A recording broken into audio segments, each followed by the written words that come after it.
오늘 두 번째, 깊게 많이 가질 수는 없고요. 마가복음에 대해서 나누게 되어지는데요. 지난주 마가복음 4장, 마가복음의 관점에 따른, 시각에 따른 그 씨앗 비유를 제가 말씀을 드렸고요. 오늘 마찬가지로 마가복음의 관점에 의한 마가복음 10장의 부분을 두루 해석하면서 그 사건들을 이야기해 드리도록 하겠습니다. 마가복음에서 예수님을 바라볼 때 섬김의 종으로 오신 예수님을 이야기하고 있다라고 이야기해 드렸고요. 섬김의 종으로 오신 예수님에 대한 모습이 드러나면 예수님의 말씀의 사역 역시도, 말씀의 가르침 역시도 섬김에 대한 모티브가 각 모든 말씀 가운데 나타나게 되어지는 것이거든요. 물론 공간복음 가운데서 마태복음, 마가복음, 누가복음이 똑같은 말씀의 메시지를 증거하고 있지만 마가복음이 섬김의 종으로서 오신 예수님에 대해서 이야기하고 있기 때문에 각 포인트에 따라서 이 마가복음은 그 부분, 섬김이라는 그러한 부분을 더 강조해주고 있다라고 볼 수가 있는 것입니다.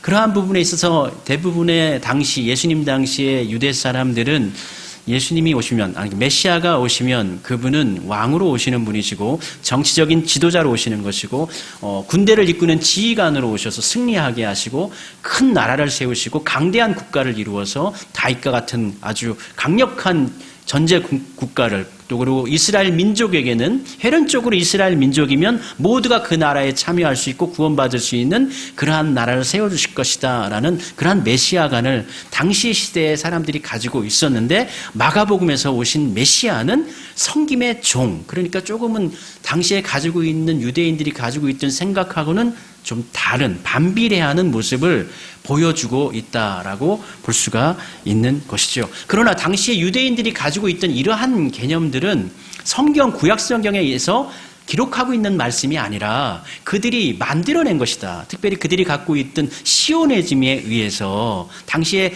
민족적으로 곤란을 당하고 있고 나라도 없는 그런 상황 가운데서 우리나라를 어떻게 하면 더 강력하게 세울 것인가라는 생각과 더불어서 유대인들 나름대로의 독자성과 힘을 갖고자 하는 열망들이 모여서 그러한 메시아관을 만들어낸 것입니다. 그래서 구약성경에서 예고해 놓았던 예수님께서 겸손하게 나귀를 타고 올라가신다라는 개념도 그들은 그냥 패스해버리는 거예요. 예수님께서 예루살렘 성에서 태어나시는 것이 아니라 베들레헴 시골에서 태어나신다라는 개념도 그들은 패스해버리게 되는 거예요. 예수님께서 힘이 없으셔가지고 어렸을 적에 애굽으로 피난을 가셔야 된다, 권력자들에 의해서 도망을 치셔야 된다라는 개념도 그들은 놓쳐버리는 것입니다. 그래서 오직 예수님은 강력한 힘을 가지고 이 땅을 통치하시는 이 나라에, 이 현세에 오시는 왕으로만 강력한 전제 군주로서의 어떤 메시아를 바라고 소망했던 것이죠. 그런데 예수님은 마가복음에서 섬김의 종으로 오셨다. 특별히 우리를 살리시기 위한, 우리를 대속하기 위한 섬김의 종으로 오셨다라고 말씀해주고 있고, 특별히 오늘 본문 마가복음 10장에서 나오는 그 5가지의 사건이 있는데 그 사건들을 통해서도 예수님의 섬김의 종으로서의 그 메시지, 그 가르치심이 뚜렷하게 구분되어져가지고 잘 나타나고 있는 것입니다.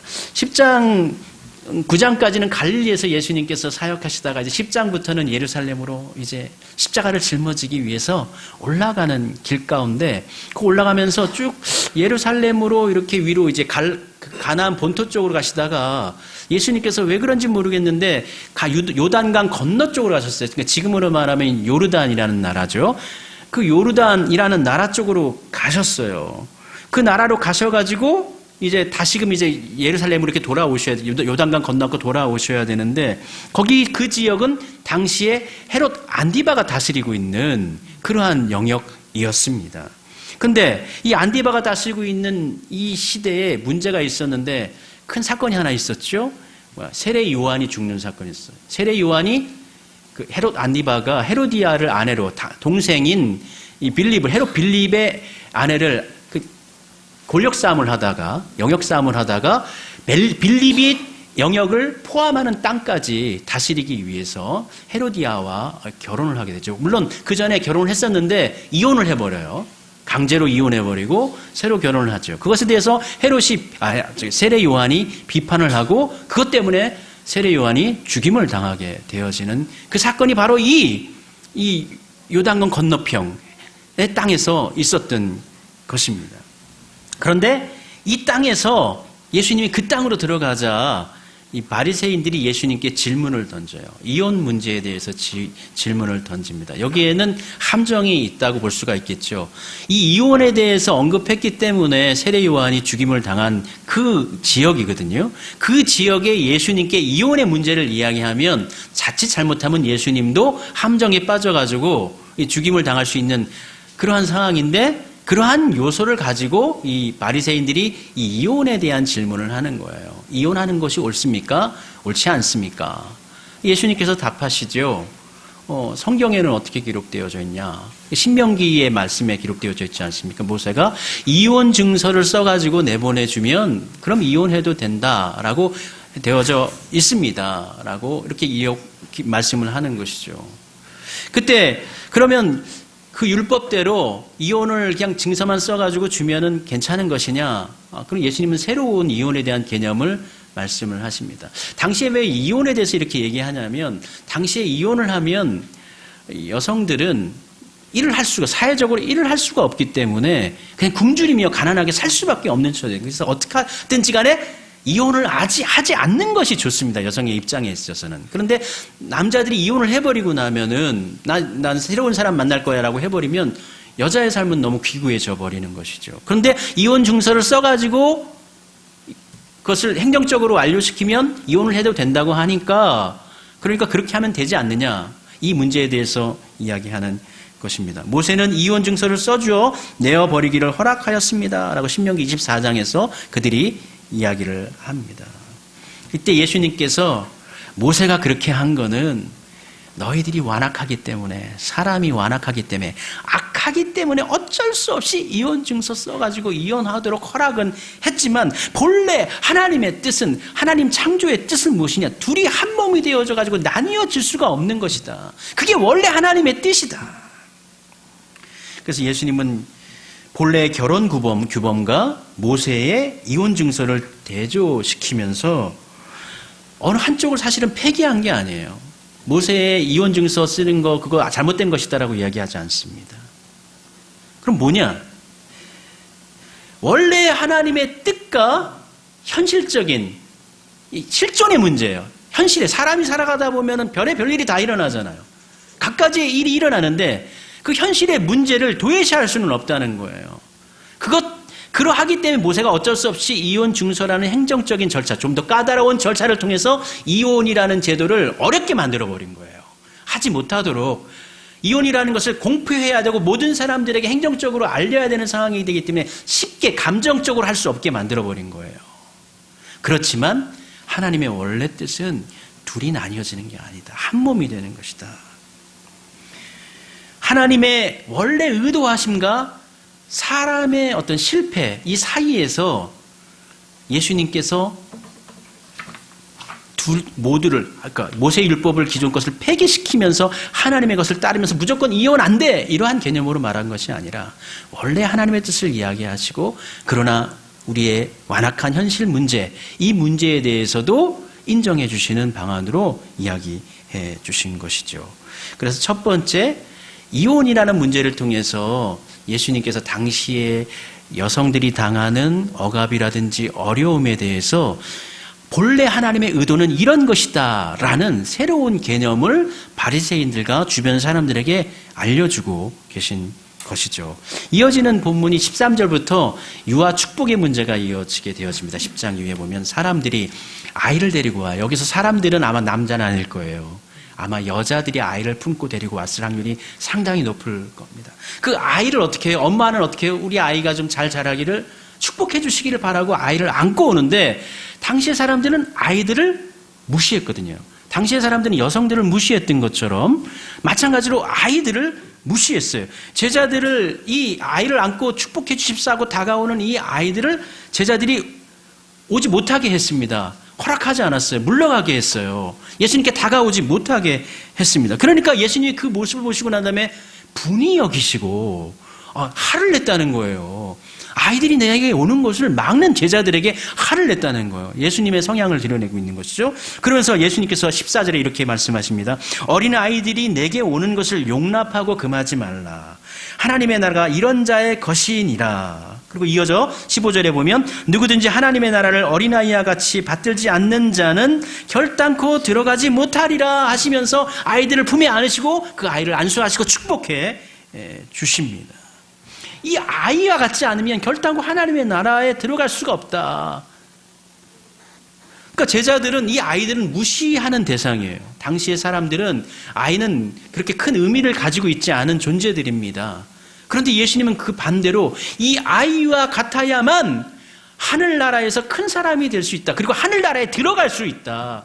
아이와 같지 않아. 너희들이 무시하는 이 아이와 같지 않으면 하늘나라에 들어갈 수도 없다라고 이야기해 주시는 것이죠. 여기서 예수님께서 인정해 주시는 아이들의 그 특성이라는 것은 그 아이들이 요즘 우리들 보면은 좀 어떻습니까? 일단 아이들은 유치하고 막 본인이 의도한 대로 안 되면 울고 또 계획성이 없죠. 무계획하고 또 미성숙한 존재예요. 그리고 또 굉장히 이기심이 강해요. 아이들은 이기심이 상당히 강합니다. 자기 주장이 강해요. 그리고 또 때로는 무례합니다. 그냥 길바닥이나 아니면 마트에서도 막 드러나가지고 막 웅웅거리고 한단 말이에요. 이것을 칭찬하시는 게 아니에요. 아이들의 그러한 것이 아니에요. 예수님께서 어린아이와 같아야 한다는 것은 어린아이의 절대 의존성을 얘기하는 거예요. 부모를 절대로 의지하지 않으면 살아갈 수 없는 존재가 당시의 아이들이었단 말이에요. 마찬가지로 하나님을 절대로 의지하는 사람, 그러한 순수성, 그러한 하나님 앞에서 자기를 낮추는, 자신을 낮춰야지만 당시의 아이들은 살아갈 수가 있는 거예요. 그것을 예수님은 인정해 주신 거예요.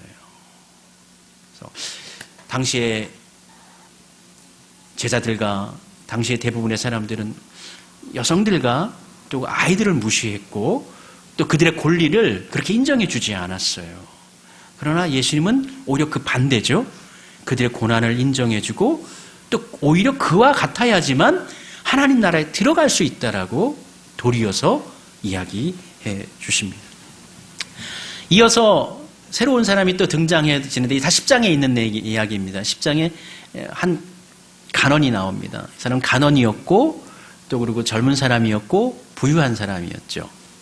그가 와서 제가 어떻게 해야 영생의 길에 들어설 수가 있습니까? 구원을 받을 수가 있습니까? 선하신 선생님 제게 가르쳐 주십시오라고 이야기합니다. 그러니까 제자들이 이분이 올 때는 젊은이고 간원에다가 또 부유한 사람이 올 때는 제자들이 막지 않습니다. 그렇죠? 길을 열어주죠. 그가 또 그러고 예수님께 점잖게 무릎을 꿇어요. 꿇고 선생님께 묻습니다. 어떻게 하면 제가 영생을 얻을 수 있겠습니까? 네가 알고 있지 않냐? 십계명을 행하면 된다. 하나님 사랑하고 이웃 사랑하고 십계명의 말씀하면 지키면 된다. 저 어려서부터 그 말씀은 다 지켰는데 뭔가 부족한 것 같아가지고 그래도 깨침을 얻고자 이렇게 찾아와 봤습니다. 그렇게 이해하니까 맞다. 내게 부족한 것 하나가 있다 이게. 부족한 것이 하나 있는데 네가 가지고 있는 재산을 다 가난한 사람들한테 나누어 주고 그리고 난 다음에 나를 쫓아라. 그렇게 말씀해 주십니다. 예수님께서 모든 부자들을 향하여서 너 가지고 있는 모든 걸 다 가난한 사람한테 나누어 주고 나를 쫓아라 이렇게 말씀하시지 않으셨어요. 근데 이 사람한테만, 이 젊은 간원한테만 그렇게 이야기했습니다. 만약에 모든 사람이 그렇게 다 재물을 다 나누어줘라 그렇게 얘기했으면 예수님을 물질로 봉양했던 당시에 그 여인들이, 여성 제자들이 있지 않습니까? 헤롯의 청지기 구사의 아내 수산나, 요한나, 수산나, 그 외에도 마리아라는 여인도 있고 이분들이 좀 부유해가지고 예수님 다니시는 곳마다 이렇게 물질로 봉양을 했단 말이에요. 제자들은 별로 돈이 없었어요. 그럼 왜 이 사람한테만 왜 재물을 다 다른 사람들에게, 가난한 자들에게 나누어 주라고 말씀하셨을까요? 영생을 얻는 데 있어서 이 부유한 젊은이에게 있어서 이 재물이 걸림돌이 되기 때문에, 다른 부유한 사람에게는 걸림돌이 안 되는데 이 젊은 친구에게 있어서는 그것이 걸림돌이 되는 것이기 때문에 그것을 제거하기 위해서 그것을 가난한 자들에게 다 나누어 주고 그리고 난 다음에 나를 쫓아라 이렇게 말씀해 주고 있는 것이죠. 그런데 이 젊은이는 예수님을 쫓는 것과 자신의 재물 가운데서 선택을 해야 되는 상황이지 않습니까? 그 선택 가운데서 예수님을 따르지 못했죠. 재물을 선택하게 되어졌습니다. 그러면서 이 부자가 하늘나라에 들어가는 게 얼마나 어려운지 낙타가 이 바늘기에 이렇게 지나가는 것보다 훨씬 어렵다. 낙타가 세상에 어떻게 바늘기에 들어갑니까? 혹은 이 낙타라는 말을 이제 당시에 동아줄, 밧줄이라는 개념으로 그 발음이 좀 비슷하거든요. 그걸로 이야기하지만 여튼간 똑같은 의미예요. 엄청나게 큰 것이 작은 것을 통과할 수 있느냐? 없다. 그런데 천국에 들어가는 게 그렇게 어렵다. 그 이야기를 들으니까 이 베드로를 비롯해서 제자들이 웅성거리는 거예요. 아니 어떻게 그러면 부자도 천국에 못 들어. 당시의 사람들은 부자에 대한 개념을 어떻게 갖고 있었냐면 하나님께서 축복해 주셨기 때문에 이 사람은 부자가 되어졌고 이 사람은 잘 살고 있다라는 개념을 가지고 있었어요. 그래서 부자는 하나님께 이미 축복을 받은 사람이기 때문에 이 사람은 이 땅에서도 잘 살 뿐만 아니라 이미 인정받은 사람 아니에요. 하나님께 칭찬받은 사람 아니에요. 부유함을 선물로 받은 사람 아니에요. 그렇기 때문에 하늘나라도 당연히 가면은 제일 먼저 빨리 들어간다라는 생각을 당시에 유대인들이 가지고 있었단 말이에요. 그런데 부자가 들어가지 못한다는 거예요. 만약에 부자가 들어가지 못하면 하나님께서 지금 축복해 주시는 저 사람이 들어가지 못한다면 그보다 못한 우리 같은 사람들은 어떻게 들어가지? 아무도 천국에 들어갈 수가 없겠네? 이러한 생각을 제자들이 하고 된 것이죠. 도대체 어떻게 그러면 들어갈 수가 있습니까? 라고 얘기할 때 사람으로는 할 수 없어요. 예수님께서 말씀해 주죠. 사람으로는 할 수 없지만 하나님으로서는 그렇지 아니하다. 구원을 받는 조건이 뭐예요? 사람의 능력이 아니라는 거예요. 사람의 어떤 힘이 아니라는 거예요. 사람으로는 할 수가 없어요. 구원을 받는다라는 것은 사람이 어떻게 할 수가 있는 거 아니에요. 누가 이루어 주시는 거예요? 구원은 하나님께서 해주시는 거예요. 구원의 문제에 있어서 우리가 할 수 있는 것은 절대적인 순종과 의지함밖에 없어요. 사람이 할 수 있는 건 절대적인 의뢰함밖에 없는 거예요. 구원의 모든 문제는 어디예요? 하나님의 절대적인 주권 영역에 있는 거예요. 우린 그것을 믿는 거예요. 그것을 믿음을 통해서 우린 믿음을 구원받는다. 믿으면 100% 구원받는다. 이렇게 이야기하지만 실제적으로는 하나님께 달린 거예요. 하나님께서 인정해 주시면 구원받는 것이고 하나님께서 아니다라고 하면 안 되는 거예요. 내가 속으로 막 나는 믿고 있어. 나는 의식적으로 믿고 있어. 가식적으로 믿고 있어. 아무리 외쳐봤자 하나님께서 중심을 보시는 하나님께서 너는 아니야 라고 하면 그건 내 입술로는 믿음으로 고백했지만 그건 거짓된 믿음이었던 거죠. 하나님은 다 아시죠. 구원에 있어서 우리가 할 수 있는 것은 아무것도 없어요.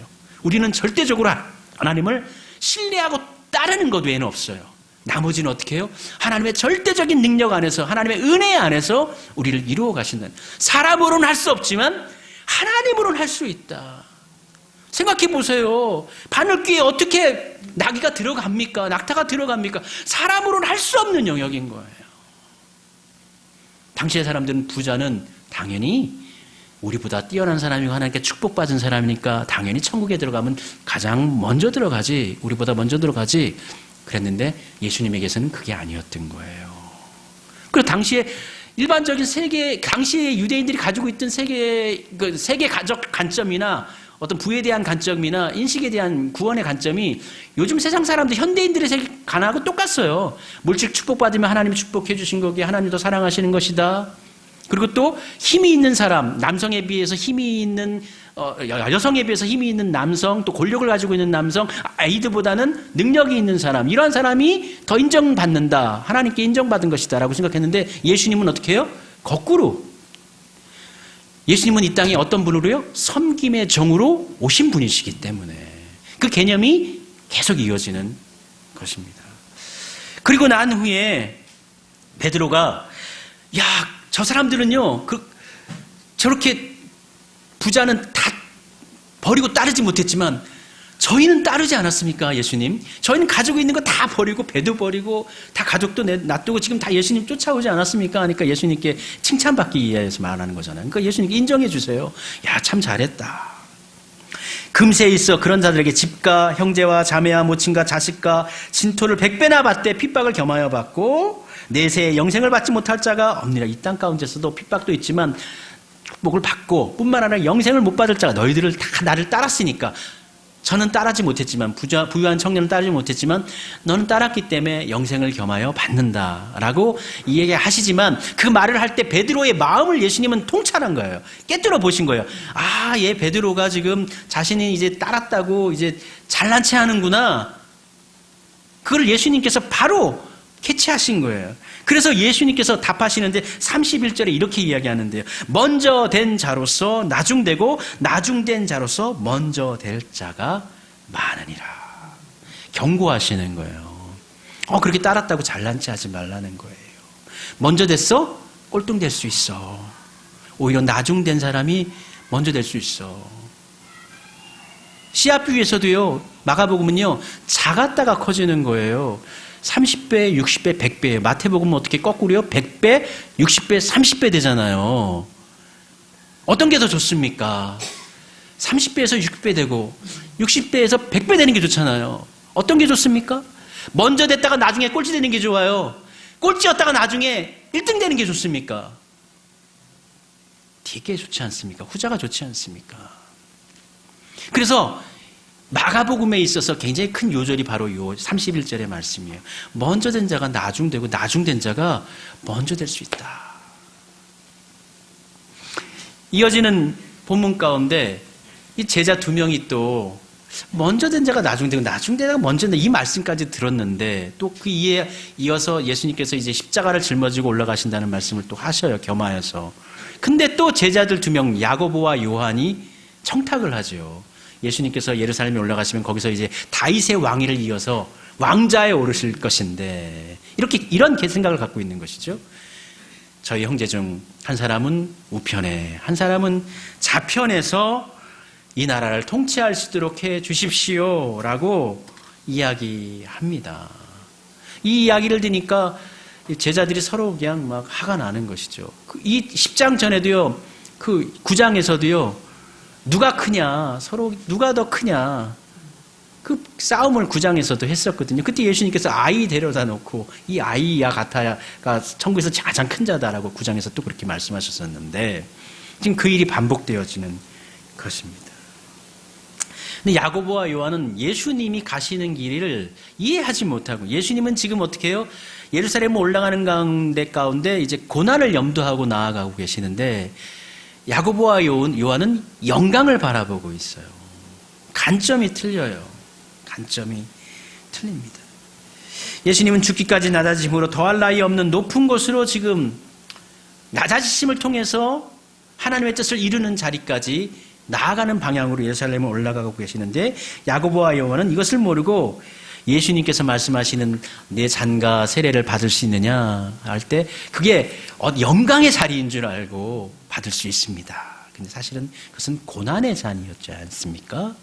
고난을 통과해야만 영광이 있다는 것을 야고보와 요한은 인식하지 않고 영광만을 추구하고 있는 것입니다.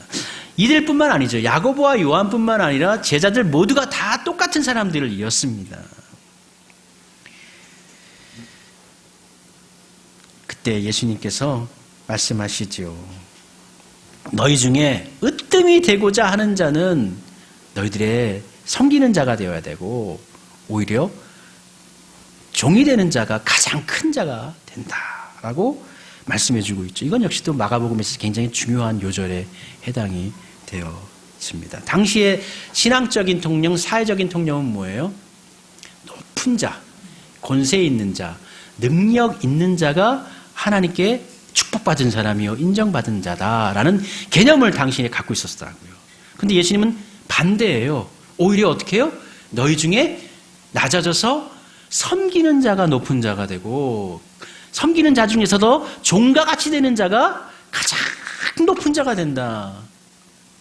그러니까 예수님께서 제자들에게 가르쳐 주시는 신앙가는 당시에 유대인들이 가지고 있거나 또 제자들이 소유하고 있는 신앙관하고 그러한 색채하고는 전혀 다른 색채, 그것을 이야기해 주고 있는 것이죠. 이어지는 본문 가운데 이제 소경 바디메오의 치유의 사건이 일어납니다. 바디메오가 거지잖아요. 거지인데 눈까지 멀었어요. 눈까지 멀었으니 일을 못하니까 당연히. 그러니까 뭐 가난하겠죠.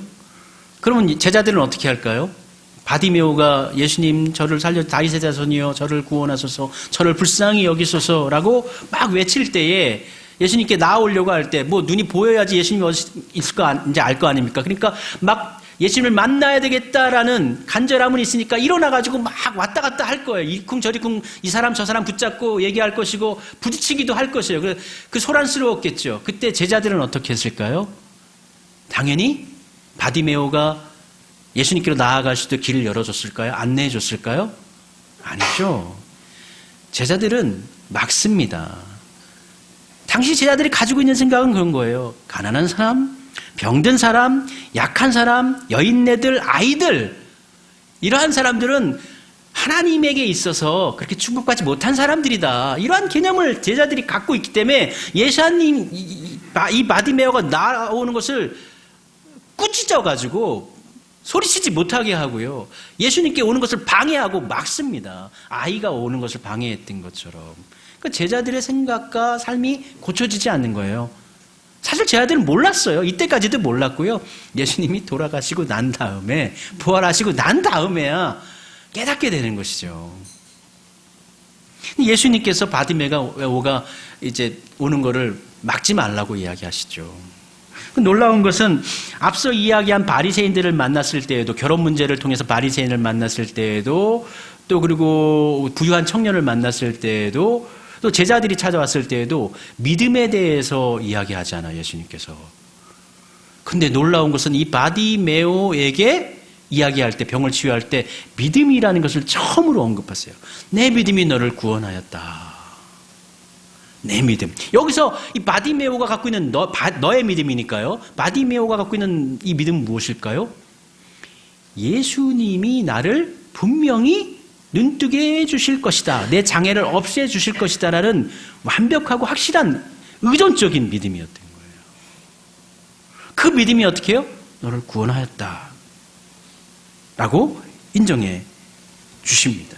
예수께서 이르시되 가라 내 믿음이 너를 구원하였느니라 하시니 그가 곧 보게 되어 예수를 길에서 따르니라 라고 되어져 있는데 자 보세요. 이 바디메오는 거지이고 아까 부자 청년은 부자죠. 그리고 또 간원이에요. 누가복음엔 간원으로 나옵니다. 그러니까 아주 능력 있는 사람 엘리트입니다. 근데 이 바디메오는 능력이 없는 사람이에요. 거지예요. 근데 이 부유한 청년 간원은 예수님을 따랐습니까? 못 따랐습니까? 예수님을 따르지 못했어요. 근데 이 가난한 거지 바디메오는 마지막 부분에서 어떻게 됐죠? 예수를 52절에 보면 오늘 본문 10장의 제일 마지막 구절인데 예수를 길에서 따르리라 되어져 있어요. 그러니까 우리가 생각하고 있는 신앙적인 통념, 신앙적인 세계의 어떤 세계관이라든지 어떤 가치관이라든지 이러한 것들이 깨져버리는 거예요. 예수님께서 우리에게 요구하시는 신앙관 역시도 바로 이와 같다라는 것을 이 마가복음 10장을 통해서 우리에게 보여주고 있는 것이고 마가복음이 성김의 종으로 오신 예수님을 나타낼 때에 예수님의 가르침 역시도 마찬가지로 그와 같은 의미로 해석되어져서 예수님께서 사역하시고 활동하시고 제자들에게 나누어 주시고 가르쳐 주셨다라는 것이죠. 그래서 당시에 갖고 있던 여인들을 천시하는 개념, 어린이들을 무시하는 통념, 구원에 있어서 부자를 높이 평가하는 생각들, 높은 자리에 올라가면 인정받는다라는 어떤 제자들의 그 사회적인 통념, 소경 거지를 홀대하는 통념, 이러한 생각들, 이러한 신앙적 가치, 사회적 가치들을 예수님은 어떻게 해요? 깨버리시는 거예요. 바꿔버리시는 거예요. 그러면서 예수님은 천국의 진리를 그들에게 말씀해 주신 것이죠. 예수님은 가진 자, 높은 자를 우대하고 못 가진 자를 또 낮은 자를 천대하는 당시의 신앙적인 가치관과 그 통념들을 예수님의 자신의 사역을 통해서 깨트리시고 또 예수님의 길이, 믿음의 길이 어떠한 것인가를 그들에게 알려주신 것입니다. 그래서 10장 45절에 보면 인자에 온 것은 섬김을 받으려 함이 아니라 도리로 섬기려 하고 자기 목숨을 많은 사람의 대속물로 주려 함이니라 라고 이렇게 말씀해 주시고, 뿐만 아니라 31절에 그러나 먼저 된 자로서 나중되고 나중된 자로서 먼저 될 자가 많으니라 라는 말씀을 통해서 나중된 자를 더 강조하는 의미를, 처음 막 크고 위대하고 멋지고 이러한 모습을 드러내는 것이 아니라 그 모습 속에서 감추어져 있는, 낮아져 있는, 가리어져 있는 낮은 자, 그러나 그들이 하나님을 온전히 바랐을 때에 그가 이웃과 하나님께 인정받아지는 큰 자로서 세워지는 것을 예수님께서는 가르쳐 주고 있는 것입니다. 그러니까 당시에 사람들이 죄로, 다 죄죠, 죄. 우리의 생각을 지배하고 있는 게 이 죄에 대한 오염으로 인해서 우리의 생각이 변질되어져 버리는 것이죠. 죄로 인해 비뚤어진 생각, 제약된 편견이 한 시대와 한 민족의 사람들을 어떤 통념적으로 압도하고 지배하고 있는 그 사회 속에서 진정한 메시아라는 것은 어떠한 것인가? 진정한 구원자는 어떠한 사람이어야 되고, 또 우리가 추구해야 할, 하나님 나라에 추구해야 할 가치는 어떠한 것인가라는 것을 가르쳐 주십니다.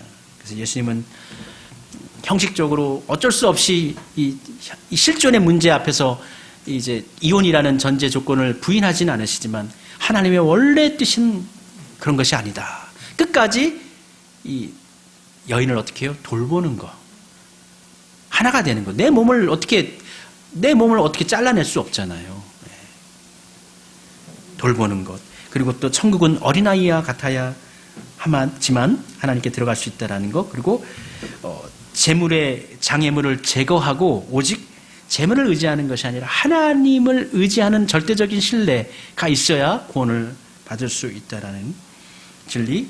또 구원은 완벽하게 하나님의 사역이라는 것. 구원을 이루는 것은 하나님께서 하시는 것이지 우리 인간적인 어떤 의지와 어떤 노력, 헌신 이러한 것들을 통해서 요구할 수 있는 것이 아니다라는 것이죠. 그리고 섬기는 것이 높아지는 길이라는 진리를 마가복음 10장에서, 그리고 믿음으로 문제를 해결한다. 그러니까 바디메오 같은 경우에 제가 믿습니다. 절대적인 믿음, 절대적인 신뢰, 그걸 통해서 해결할 수 있다는 구원의 원리를 가르쳐 주고 있습니다. 그래서 마가복음을 이제 다 읽으셨지만 마가복음 속에서 예수님께서 우리에게 오신, 성김의 종으로 오신 예수님, 그러한 성김의 가르침을 통해서 제자들을 가르치셨고 우리 역시도 마찬가지로 가르치고 계시는 것이고, 그 길이 바로 어떻게 해요? 메시아의 길을 따르는 길이다라는 것을 기억하시면서 다음 또 누가복음 말씀 읽으며 예수님을 알아가시고 배워가시고 예수님 말씀대로 살아가시기를 부탁드립니다. 우리